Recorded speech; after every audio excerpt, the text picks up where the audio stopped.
Hello everyone, welcome back to the channel, and today we'll be discussing how you can actually set an alarm in your iPhone 16e.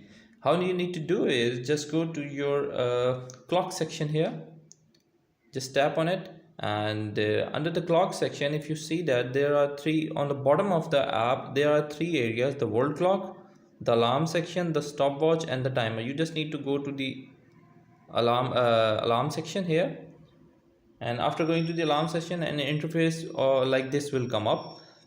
Once this interface will come up, you can set up your alarm by clicking on the positive sign here, and you can set your alarm for the next day or any day like this in your pattern, from repeat to alarm like sound what you want to, or any further details which you want to put in.